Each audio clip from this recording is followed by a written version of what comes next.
The call came at 2:07 a.m. I didn't ask questions, didn't need details. They said, accident. I heard death. I grabbed my coat, keys, and granddaughter. She was already awake, eyes wide, silent. She clutched my hand the whole ride, too tight, too still. In the ICU, the world felt muted. Machines beeping, nurses murmuring, that sterile scent of blood and bleach. My daughter lay broken beneath wires and tubes, her face pale, bruised. I stood still staring, until a small tug at my sleeve. "Grandpa," she whispered, "this wasn't an accident." My heart stopped. She pointed. "Look at Mom's side." I followed her gaze. Scratched into her left arm, barely visible beneath dried blood, were 4 crescent-shaped wounds. Fingernails. A struggle. I didn't speak, just stared. My mind split, half in that sterile room, half somewhere darker. Someone had been in that car with her, someone she fought. I remembered her last words to me 2 nights ago. "Dad, if something happens, promise me you'll protect her." I laughed it off, thought it was the wine, or the stress, or the divorce. Her husband, Mark, wasn't there when we arrived. Didn't answer his phone, didn't return my messages. His absence wasn't just strange, it was calculated. And I realized then, I hadn't lost my daughter yet, but someone had tried to take her from me, and I wasn't done. Not yet. I took my granddaughter home, put her to bed. She asked, "Is Mom going to die?" I lied. No. Then I sat at the kitchen table, staring at nothing, my hands calm, my mind not. I opened her laptop. She'd given me the password months ago. For emergencies. This was one. Messages, emails, call logs.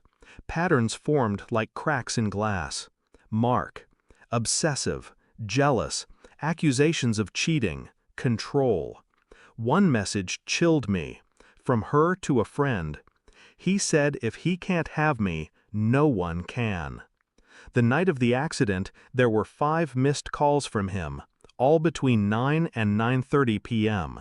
She crashed at 9:45. Police report said she was alone. I didn't believe it.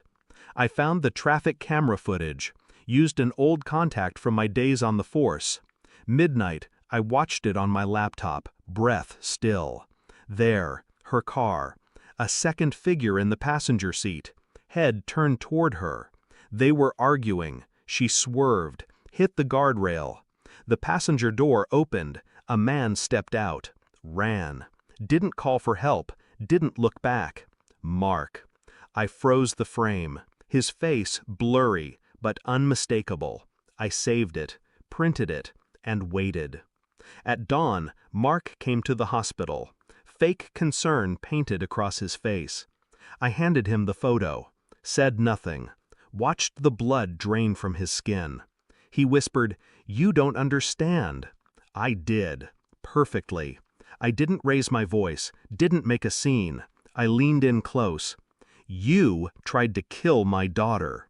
He shook his head, eyes wide. "You can't prove." I handed him the camera footage. "You walked away, left her to die." He reached for my arm. I didn't flinch.